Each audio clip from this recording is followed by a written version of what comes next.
कोमल,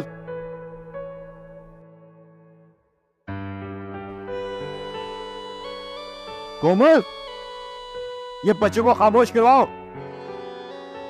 बहरी औरत सुन नहीं रही तुम क्या? इनको खामोश करवाओ। अरे मैं टीवी पे न्यूज सुन रहा हूं, आवाज नहीं आ रही।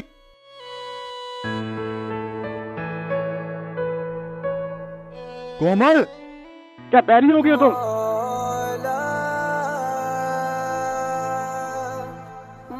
हो गया आज मैं किचन में काम कर रही थी, क्या हुआ? तुम्हें मेरी आवाज नहीं आ रही क्या? कब से तुम्हें बोल रहा हूँ कि बच्चों को खामोश करवाओ, मैं टीवी देख रहा हूँ। अब घड़ी मेरा मुंह क्या देख रही हो? हाँ, तब आ जाओ यहां से, जाओ और चुप करो उनको।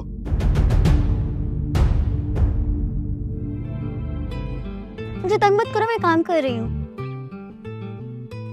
मैंने कहा मैं तंग मत करो। तंग मत करो ना।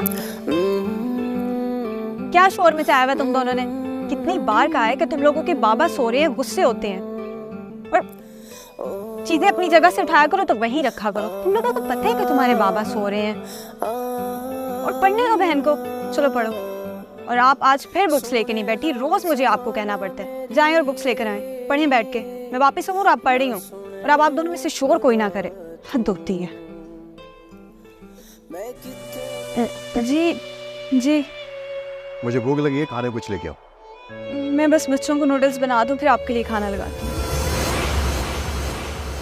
तुम जैसी मनहूस औरतें कभी भी मर्दों को खुश नहीं रख सकती। ये कर लूं, वो कर लूं, बस इसके अलावा तुम्हें कोई काम नहीं है। मैंने बोला मुझे भूख लगी है, खाने को कुछ लेके आओ, जाओ।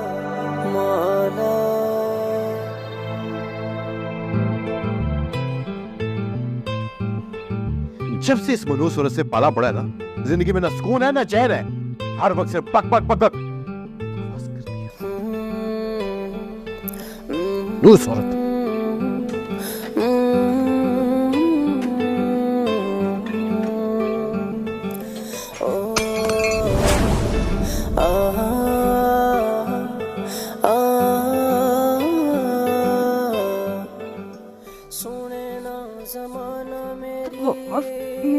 हाथ से फिसल गया, मैंने जान की नहीं की आवाज। बकवास बंद करो, हर वक्त तुम बक बक करती रहती हो। अगर तुम्हारा मेरे साथ गुजारा नहीं है ना, तो चली जाओ अपने बाप के घर। नीच घटिया कमीना खानदान है तुम्हारा।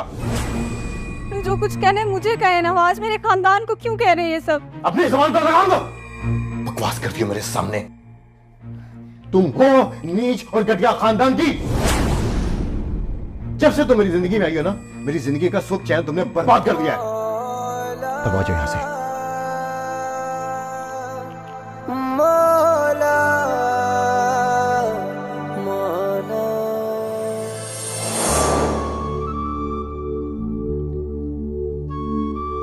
कोमल, मैं तुम्हें पसंद करता हूं। तुम्हें जिंदगी में कोई तकलीफ नहीं दूंगा।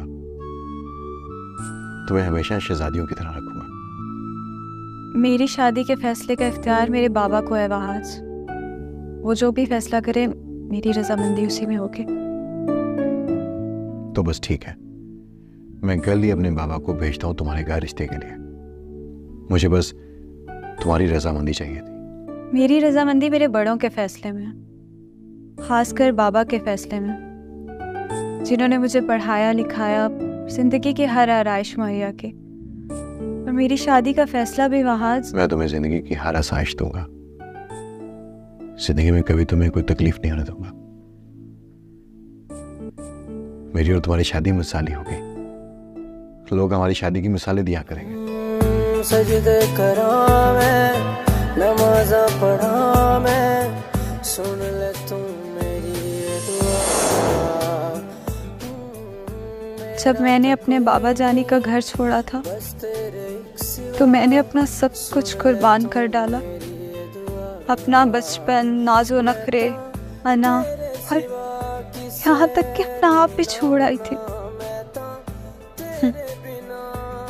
इन मर्दों को बीवियां और बेटियां हजरत फातिमा रजी अल्लाह ताला अन्हा जैसी चाहिए, लेकिन खुद ना मोहम्मद सल्लल्लाहु अलैहि वसल्लम जैसा बाप ना ही हज़रत अली रज़ी अल्लाह ताला अन्हो जैसा शौहर बनना चाहते हैं।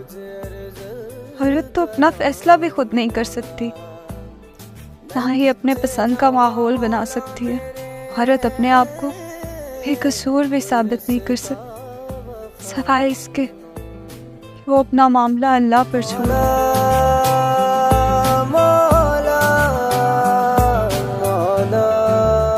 चलो चलो से जनाब वो खेल खेलते हैं जो पापा मामा खेलते थे। ठीक है, मैं मामा बनती हूँ और तुम बाबा। कमीनी औरत, तुमने मेरे लिए खाना नहीं बनाया, क्या समझती हो अपने आप को? मैं सफाई कर रही थी इसीलिए देर हो गई। मैं अभी आपके लिए खाना बना लाती हूँ। तुम बड़ी घटिया और कमीनी औरत हो, तुम मेरा कोई ख्याल नहीं। जब से तुम मेरी जिंदगी में आई हो, मेरी जिंदगी में नहुसत छा गई। चली जाओ मेरी जिंदगी से, दफा हो जाओ। खुदा का वास्ते वहाज, तुम्हें खुदा का वास्ते मेरा सोचो, अपने बच्चों का सोचो। मुर्गियों पे जुआ ये शर्तें लगाना छोड़ दो। बकवास बंद करो, ये मेरा शौक है। अब मैं तुम्हारे कहने पे अपना शौक भी खत्म कर दूं? कैसा शौक है ये वहाज? तुम जुए की जिंदगी का मतलब समझते हो? यानी कि तुम मुझे और मेरे बच्चों को हराम का नवाला खिला रहे हो। तुम्हारे लिए ये जुआ होगा, लेकिन मेरे लिए ये एक खेल है। जो जीता वो सिकंदर। अरे ये तो नवाबों का खेल है। वहाज ये सब झूठ है। अपने दिल पर हाथ रख के बताओ, जुआ नहीं है तो और क्या है? तुम गरीबों का तो पता नहीं है कि ये खेल, जुआ, ये शौक सब कुछ क्या होता है, लेकिन मेरे लिए ये एक खेल है। और तुम अपना मुंह बंद रखो, मेरी फिक्र करने की जरूरत नहीं है। घर पर तवज्जो दो। कैसे ना तुम्हारी फिक्र करूं? मेरे खामन दो, ये बच्चों के बाप हो वहाज। बकवास बंद करो। मैं तुम्हारे साथ कोई भी बकवास नहीं करना चाहता। वहाज, आज मेरी बात तो सुनो। तुम अपनी जिंदगी से बहुत दूर जा रहे हो वहाज, मत करो ऐसा।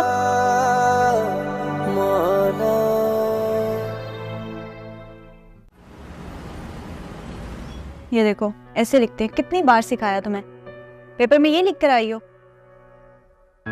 आपके बुक्स किधर हैं? आप अभी तक बुक्स नहीं लेकर आई ना। ये देखो, करो इसे। ये पढ़ाई वगैरह बंद करो, अंदर आके मेरी बात सुनो। अब मैं कोई जरूरी बात है? हाँ। अच्छा चलो बच्चों, आप अंदर जाके पढ़ो, मैं आ रही हूँ। और आप बुक्स निकाल के बैठे पढ़े, मैंने आके सुनने। सब खैरियत तो है?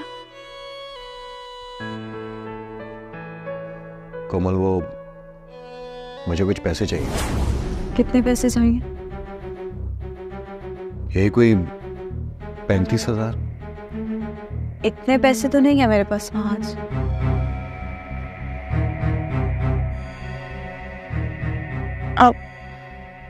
आप मेरी ये अंगूठी रख लें, इसको सेल कर दें, आपकी जरूरत पूरी हो जाएगी।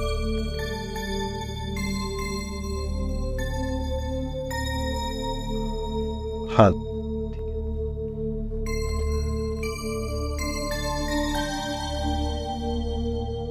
ऐसी क्या जरूरत पड़ गई ना?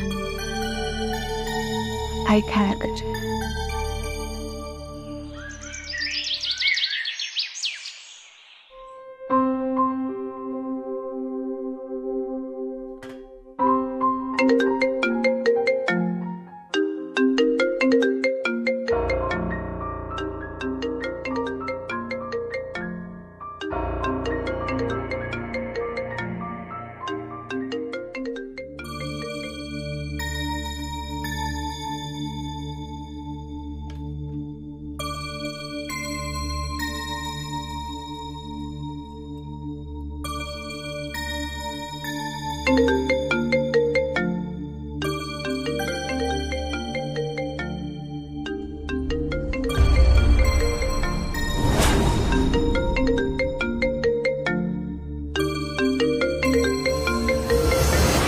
तुम्हारी जुर्रत कैसे हुई? मेरा मोबाइल देखने की तुम्हारी जुर्रत कैसे हुई? मैं तुम्हारी बीवी हूँ आज। इतना मेरा हक बनता है, मुझे पता होना चाहिए कि मेरा शौहर क्या गुल खिला रहा है। मैं हमेशा तुम्हारे साथ वफादार रही, तुम्हारे लिए दुआएं करती रही। और तुम नाजायज औरतों से ताल्लुकात रखो, कि मैं बर्दाश्त नहीं कर सकती हूँ आज। मैं अब इस घर में एक मिनट भी नहीं रह सकती। सुने ना ज़माना मेरी न सुने खुदा तुम।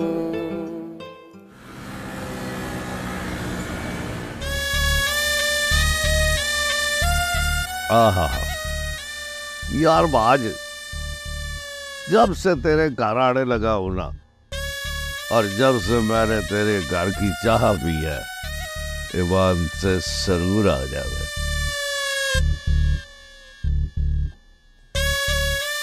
और हाँ, मेरी बात सुन, अब बहुत देर हो गई है।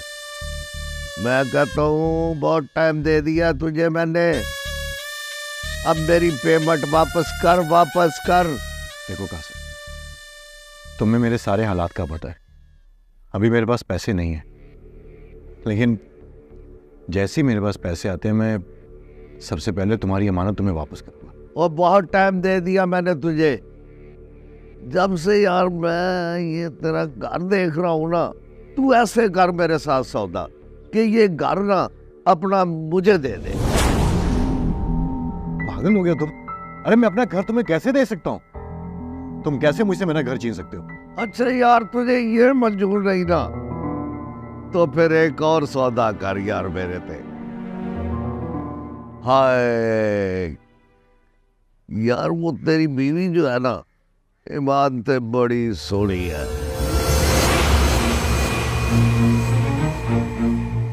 उसके कागजात मेरे वाले कर दे।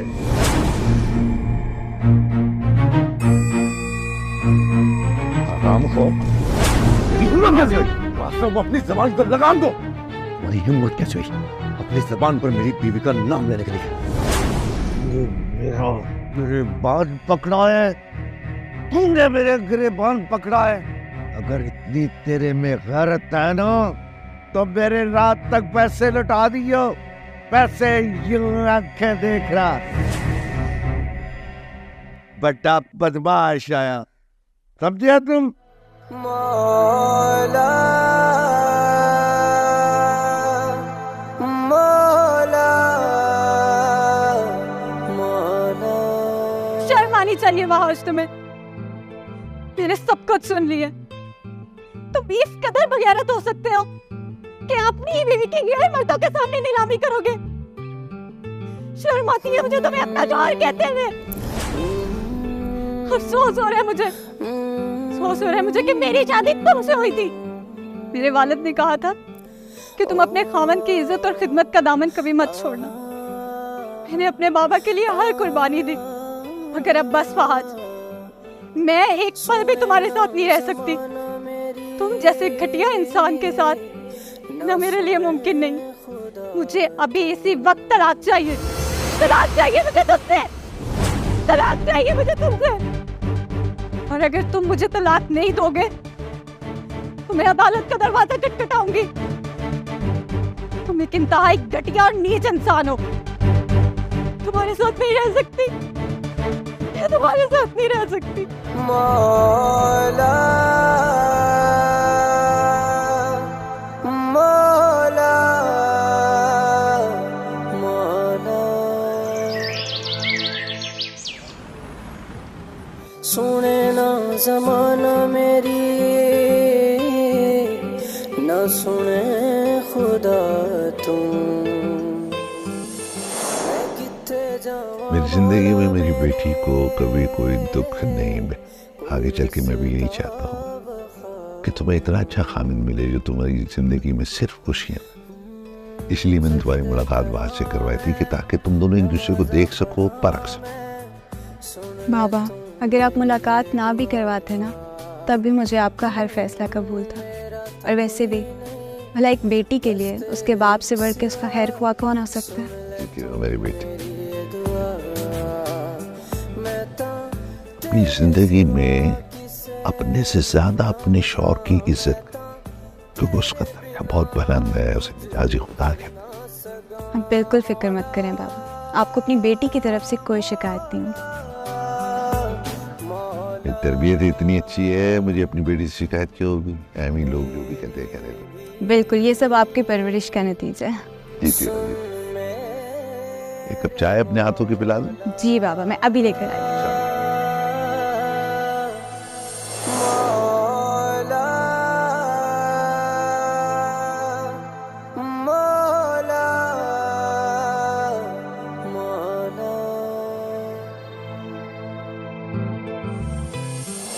बेटा, मैं जानता हूँ इस वक्त तुम्हारी जिंदगी में बहुत मुश्किल वक्त।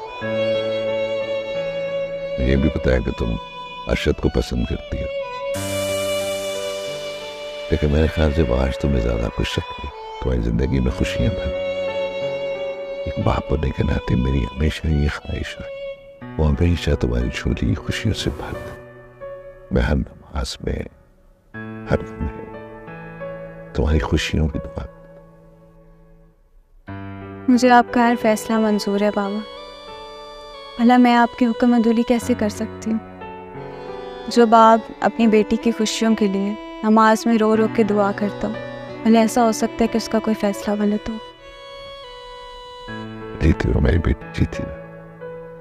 अल्लाह तुम्हें हमेशा खुश रखे। मौला मौला मौला मौला। आज फिर तुम बाजी हार गए। जब से वो मेरी जिंदगी में आई है मैं मुसलसल हार रहा हूं। कौन? क्या मतलब है वाज? वो जब से आई है ना, वो मनहूस मेरी बीवी। और कौन? यार वो तो तुम्हारे लिए बहुत खुशकिस्मत थी, तुम उसकी मोहब्बत में गिरफ्तार थे। आज तुम उसको मनहूस कह रहे हो। मैं जिंदगी में कभी जुआ नहीं हारा, लेकिन जब से उस मनहूस से शादी हुई है ना, तब से हार मुसलसल मेरा मुकद्दर बनी हुई है। वैसे यार तुम भी बहुत कमाल के इंसान हो। जुआ किसी का ना हुआ, अब मुझे ही देख लो। मैं कितना अमीर था, आज जुए की वजह से मैं सड़कों पे आ चुका हूँ। तुम्हारी बात और है। अरे नहीं वहाज, तुम्हारी बीवी बहुत अच्छी और सलीकामंद औरत है, तुमने उसकी कदर नहीं की। अपनी ये बातें अपने पास रख। आई समझ? चल मुझे एक सिगरेट पिला, बहुत टेंशन हो रही है, पहले ही बहुत कर्जा सर पे चढ़ा हुआ है।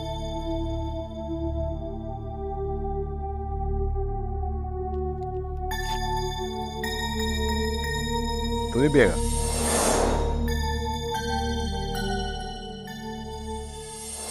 या अल्लाह मेरी बेटी का नसीब अच्छा कर दे मेरे। या अल्लाह मेरी बेटी की जिंदगी खुशियों से भर दे मेरे। या अल्लाह परेशानियां दूर कर। या अल्लाह मुझे माफ फरमा। या अल्लाह मुझे माफ। या अल्लाह रहम। या अल्लाह करम। या अल्लाह मेरी तौबा। या अल्लाह या अल्लाह या अल्लाह या अल्लाह मेरी तौबा। अल्लाह मेरी तौबा। मैं किथे जावा मौला मेरे, कोई रस्ता वफा मैनू।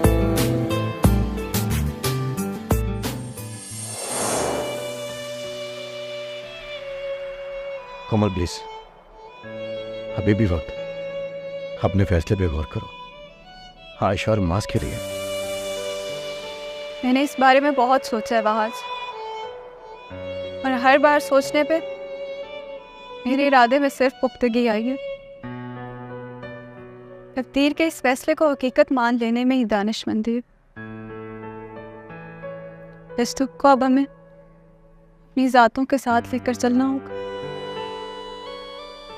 वहाज, अपना वक्त जाया मत सको इस जिद्दी औरत से मगजमारी करके। अब जो भी फैसला होगा कोर्ट में होगा।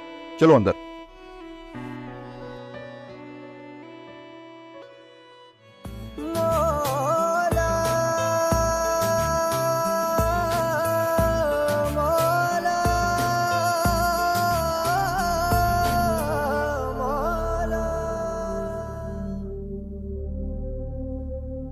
जी, मुदैया के काउंसिल पहले अपना मौक़िफ़ पेश करें। जनाबे वाला, मेरा मुवक्किल अपने किए पे नादिम है और ये अपनी बीवी को खुला नहीं देना चाहता। इसके लिए वो हर तरह की सेटलमेंट के लिए तैयार है। लेकिन जनाबे वाला, मेरी मुवक्किला भी खुला लेना चाहती है और किसी सूरत में भी कॉम्प्रोमाइज़ नहीं करना चाहती। आप जानते हैं कि ये दो अशखास का इशू नहीं है, बल्कि बच्चों के मुस्तकबिल और दो ख़ानदानों का इशू है। फैमिली कोर्ट एक्ट 1964 की दफ़ा 10 के मुताबिक आप अपनी मुवक्किला को समझाने की कोशिश कीजिए। अदालत आपको कंप्रोमाइज़ करने का मौका देती है। जनाबे वाला, मैंने अपनी तरफ से समझाने की पूरी कोशिश की, लेकिन मेरी मुवक्किला का कहना है कि उनकी ज़िंदगी हर पल बहुत से कर्ब से गुजरी है। और जो कुछ भी इनके साथ हुआ वो बयान के काबिल नहीं। बस अब इस रिश्ते को निभाने की इनमें मजीद हिम्मत नहीं रही। देखो बीबी, मियाँ बीवी का रिश्ता बड़ा हसीन होता है। ऐसा कौन सा घर है जहाँ नाचाकी नहीं होती, कभी नाराजगी, कभी मोहब्बत, कभी कुर्बत, कभी दूरी। तो आप अपने मौक़िफ़ पर असर नौ गौर कीजिए। लेकिन जज साहब, मेरे एहसास को इस कदर मजरूह किया गया है, मुझे मेरा वजूद इतना भारी महसूस होता है कि जैसे जिंदगी से दिल उठ गया हो। जज साहब, औरत मर्द की अमीरी और गरीबी से मुतासिर नहीं होती, बल्कि वो इस बात से मुतासिर होती है कि वो मर्द उसे इज्जत कितनी देता है। और इस शख्स ने तुझे से इज्जत को कभी समझा ही नहीं। मेरा औनत में हर रोज मेरी रूह को जख्मी करता। योर ऑनर, क्या इन मोहतरमा की ज़हनी कैफियत ऐसी नहीं थी कि वो सोच सकती कि ये मसला घर में बैठ के भी हल हो सकता था?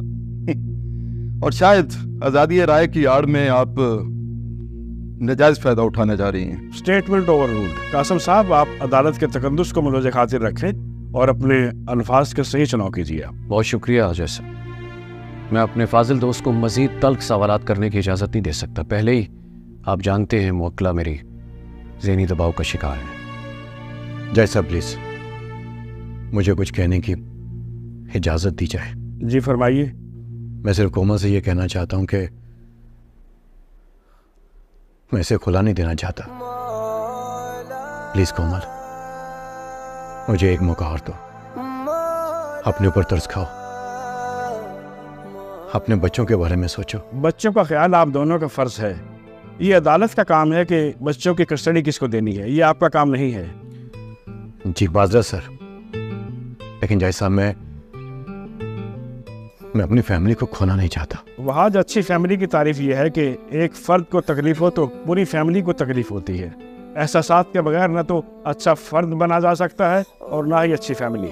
जज साहब, प्लीज मुझे इस अजाब से जल्द से जल्द छुटकारा चाहिए। मेरी गुजारिश है जनाब वाला कि मेरी मुवक्किला के इस फैसले को दुरुस्त मानकर आप अपना फरमान जारी करें। सच तो यह है मेरे फाजिल दोस्त कि मर्द का गुनाह वक्त के तालाब में कंकर की तरह डूब जाता है और औरत का गुनाह सतह आब पर तैरता रहता है। यही कड़वा सच है।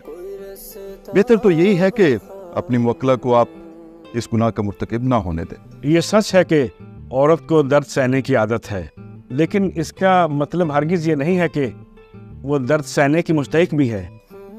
आप दोनों फ्रीकैन राजीनामा की कोशिश कीजिए।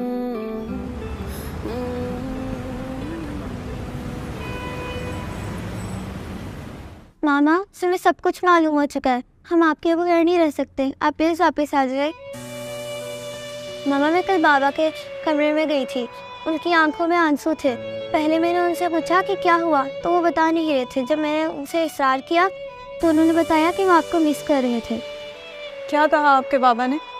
बाबा ने पहली बार सच बोला। वो कह रहे थे कि वो आपको बहुत मिस कर रहे थे। अच्छा मेरे बच्चा, मुझे एक बात बताओ, अगर मैं आपके साथ ना जाऊं तो मेरे बिना रह लोगे? नहीं मामा, हम आपके बगैर नहीं रह सकते। अगर आप नहीं जाएंगे तो मैं भी नहीं जाऊंगी। मेरा बच्चा। कासिम साहब, मैं आपके कहने पर आ तो गया हूँ, लेकिन मेरी मुवक्किला किसी भी बात पर मादा दिखाई नहीं देती। प्लीज कोमल, एक बार मुझे माफ कर दो। मुझे कुछ तो कहने का मौका दो। मोहतरमा, मैं मानता हूँ कि खुला आपका हक है, लेकिन चादर और चारदीवारी की कीमत इससे कहीं ज्यादा है। बेशक इस्लाम आपको इस बात का हक देता है, मगर इसको नापसंद भी करता है। मेरी बात मान जाएं, आप दोनों बैठकर इस मसले का हल निकाल लें। देखिए कासिम साहब, अल्लाह ने औरत को मर्द की पेशानी से नहीं बनाया कि उस पर हुक्मरानी करे, और ना ही उसके पाँव से बनाया कि वो उसकी ग़ुलामी करे, बल्कि उसको उसकी पसली से पैदा किया ताकि वो उसके दिल के करीब रह सके। जी जी जी इरफान साहब, मैं कब इस बात से इनकार करता हूँ। औरत तो बेशक प्यार की ज़बान समझती है। इसको प्यार से, नरमी से जो भी कह दे, ये जान देने के लिए कुर्बान हो जाती है। ये तो मैं भी कहती हूँ वकील साहब, कि अगर औरत को मोहब्बत कम भी दो तो वो समझौता कर लेती है, लेकिन अगर इज्जत कम दो तो वो अंदर से मर जाती है। और आज ने मुझे अंदर से मार दिया। मेरे दर्द को समझते हुए भी इसने नहीं समझा। आप परेशान मत हो, आज आपका फैसला होकर रहेगा। देखे इरफान, आप भी फैमिली वाले हैं। कोई मिल बैठकर इस मसले का हल निकलने दो। कासिम साहब, आप खुला के अलावा और कोई रास्ता नहीं। आज के वकील साहब इस बात को नहीं समझना चाह रहे कि जब मर्द किसी औरत को दुख पहुंचाता है तो वो ये भूल जाता है कि जब वो औरत बीवी बनती है तो उसकी दुनिया बड़ी छोटी हो जाती है, जो अपने शोहर से शुरू होकर उसी पे खत्म हो जाती है। मोहतरमा, क्या मैं पूछ सकता हूँ कि आखिर मसला क्या है? क्या आप इस नौबत तक पहुंच चुकी हैं? वकील साहब,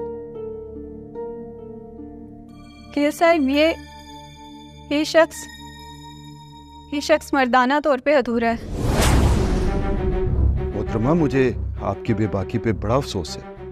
यूं तो कचहरी में हमें अक्सर बेबाक औरतों से वास्ता पड़ता है, लेकिन आपके इस तरह इल्ज़ाम लगाने पे मुझे बहुत ताज्जुब हो रहा है। कासिम साहब, बाकी सवालात आप अदालत का वक्त शुरू होने पर कर लीजिएगा। आप जानते हैं पहले ही ये सदमे में बेहतर यही होगा। प्लीज़ जी।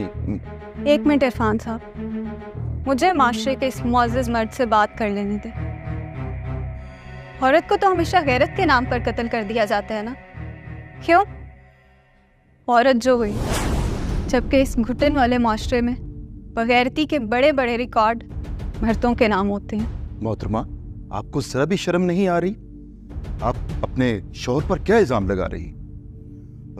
आखिर इसका क्या मसला आ गया है कि आप इस खुला की नौबत तक आई हैं और इनसे तलाक लेना चाहती हैं? माशाल्लाह हमारे 2 बच्चे हैं। ये जिस्मानी तौर पे बिल्कुल ठीक है। हो तो फिर बीबी मर्दाना तौर पर कमजोर कैसे हुए? वकील साहब, मेरे बाबा देहात में रहते हैं। हम 2 बहनें हैं। मेरे बाबा ने आज तक हमें धी रानी से कम नहीं बुलाया। और ये शख्स मुझे नीच और कमीनी कह के बुलाता है। क्या मैं आपसे पूछ सकती हूँ कि ये कौन सी मर्दाना सिफात है? वकील साहब, अगर मुझसे छोटी मोटी गलती हो जाती है तो ये शख्स मेरे खानदान को नंगी नंगी गालियां देता है। अब आप ही बताएं, इसमें मेरे खानदान का क्या कसूर है? क्या ये होती है मर्दाना सिर्फ? वकील साहब, मेरे बाबा मुझे शहजादी कह के बुलाते हैं। ये शख्स गुस्से में मुझे बाजारू औरत कह के बुलाता है। हर तो वो होता है ना जो बाजारू औरत को भी इतनी इज्जत दे कि वो बाजारू ना रहे। वकील साहब, अब आप ही बताएं, क्या ये शख्स मर्दाना तौर पे कमजोर नहीं है? कोमल, अगर यही मसला था तो तुम मुझे बता भी सकती थी। फिर मुझे इतना ज़हनी टॉर्चर करने की क्या जरूरत थी? आपको क्या लगता है कि आप मेरी माँ बहन के साथ नाजायज रिश्ते जोड़ेंगी और मैं खुश होंगी? इतने सालों से आपका ये टॉर्चर बर्दाश्त कर रही हूं। अब और नहीं, आप बताएंगे इसका हिसाब कौन देगा? ठीक कह रही हो तुम। रिश्तों को समझने के लिए मियाँ बीवी का एक दूसरे को समझना बहुत जरूरी है। जिस रिश्ते में एहसास और बर्दाश्त ना होना, वो रिश्ता कभी भी पायदार नहीं होता। वो तरवा जिंदगी समझौतों का नाम है। कुछ कड़वे फल भी खाने पड़ते। ताल्लुकात में मजबूती तभी बनती है जब कहीं ना कहीं आपको गूंगा पड़ना पड़ता, कहीं बहरा और कहीं बहुत सी चीजों पर पर्दा डालना पड़ता है। मेरे ख्याल में इरफान साहब इन दोनों को कुछ देर के लिए तन्हा छोड़ देते हैं, शायद कोई मसले का हल निकल आए।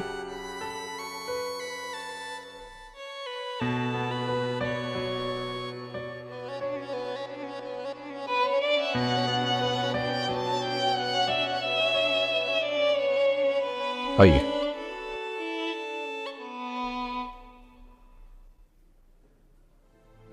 कोमल, सबकी मैं जानता हूं कि औरत के चेहरे पर रंग मर्द की वजह से आते हैं, चाहे खुशी के हो या फिर गम के।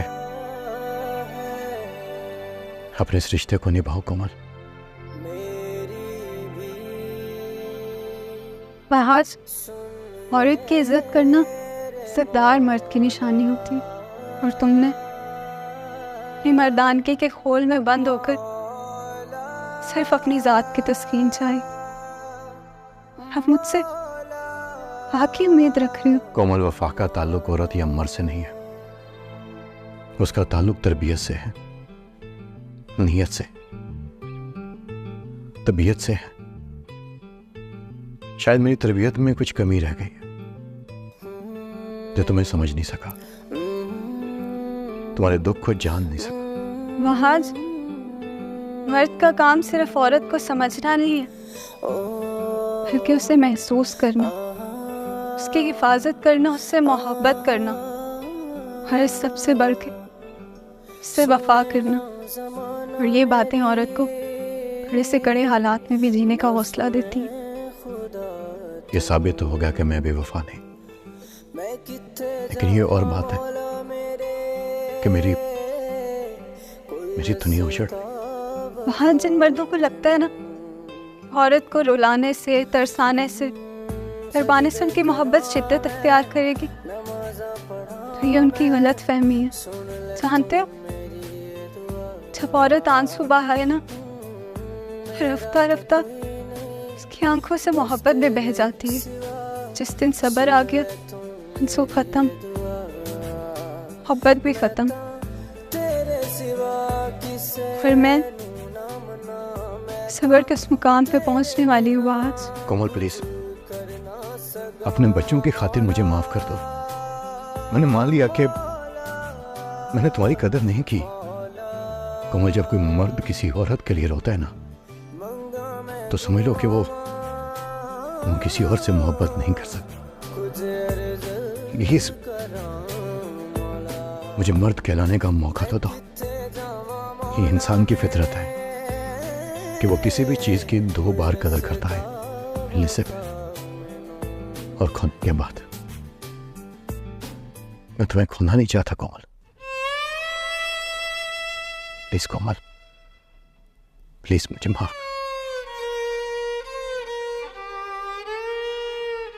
आज तुम जानते हो औरत के लिए मर्द क्या है?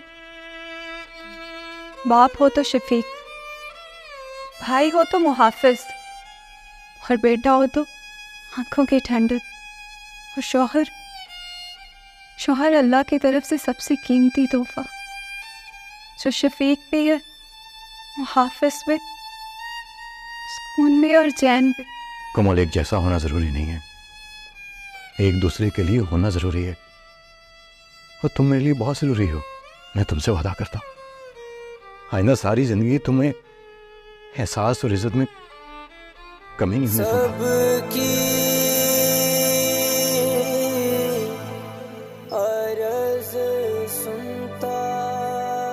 आज रिश्ते और ताल्लुक निभाना एक फन है।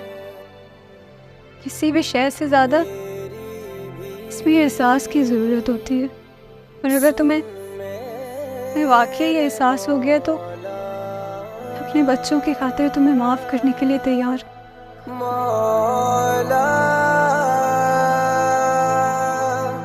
मौला मौला।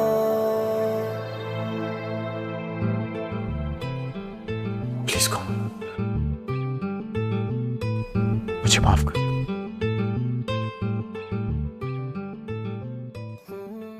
जी, कार्रवाई का आगाज करते हैं। मुझे उम्मीद है कि फ्रीकैन ने आपस में सुलह करनी होगी। जी मोहतरमा, क्या फैसला किया आपने? जज साहब, औरत को मोहब्बत होने में बहुत देर लगती है, क्योंकि वह वफा को पहले और मोहब्बत को बाद में रखती है। क्योंकि वफा करना मोहब्बत करने से ज़्यादा मुश्किल होता है, और मुझे फहद से मोहब्बत के साथ साथ इज्जत भी चाहिए, क्योंकि जब इज्जत करोगे तो मोहब्बत खुद ब खुद मजबूत हो जाएगी।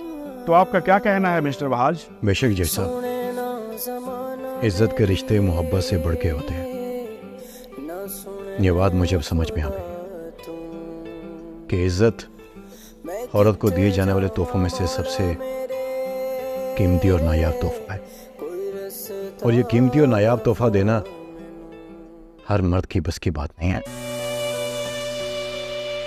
मैं अपने किए पे शर्मिंदा हूं सर। बेशक वहाज, इज्जत एक महंगी चीज़ है, इसकी उम्मीद किसी सस्ते लोगों से नहीं की जा सकती। मर्दानगी की बेहतरीन सतह यह है कि मर्द की वजह से औरत की आंख में आंसू नहीं आए। जी सर, मैं अपने किए पे शर्मिंदा हूं सर, और मैं आपको यकीन दिलवाता हूं कि आज के बाद कोमल के साथ कभी ज्यादती नहीं करूंगा। मैं एक अच्छा शौहर और एक अच्छा बाप बनने की पूरी कोशिश करूंगा। चलें, फिर तो फैसला हो गया। मियां बीवी राजी तो क्या करेगा काजी? फ्रीकैन के राजीनामे की शक्ल में केस क्लोज किया जाए।